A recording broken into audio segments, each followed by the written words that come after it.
Bangabandhu Sheikh Mujib medical বিশ্ববিদ্যালয়ে বেশ কয়েকটি 10 থেকে 15টি বাইকের মধ্যে আগুন দেওয়া হয়েছে। এখানে বাস, অ্যাম্বুলেন্স, অন্যান্য গাড়ি যেগুলো পার্ক করা ছিল সেগুলোতে এই মুহূর্তে আক্রমণ চালানো হয়েছে।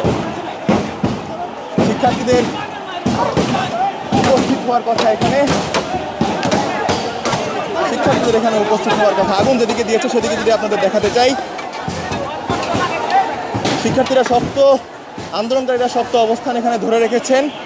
তারা সকাল থেকে এখানে আন্দোলনে জড়ো হতে শুরু করেন। এখানে বাইকে, মোটর সাইকেলে আগুন দেওয়া হয়েছে, সেগুলো আপনারা ছাত্রলীগ আগুন ধরাইয়া এই সাধারণ জনগণের উপর দায় চাপানোর জন্য এই দেখেন 2-3টা গাড়ি তোর আগুন ধরাইতেছে। এখন এটা সরকারের একটা কুচক্রি মহল এরকম করতেছে, জনগণের উপর দায় চাপাইয়া সবাইকে 90% মানুষ তার বিপরীত, তাদেরকে জামা শিবির ট্যাগ দিয়ে তাদেরকে অ্যারেস্ট করার একটা সুযোগ পায়তারা সৃষ্টি করতেছে। আমরা জানছিলাম আন্দোলনকারীরা অভিযোগ করছেন ছাত্রলীগ এখানে আগুন দিয়েছে। যে আগুনগুলো এখানে দেখা যাচ্ছে ছাত্রলীগ এখানে আগুন দিয়েছে। তবে শাহবাগে কিন্তু সকাল থেকে আন্দোলনকারীদেরই অবস্থান ছিল।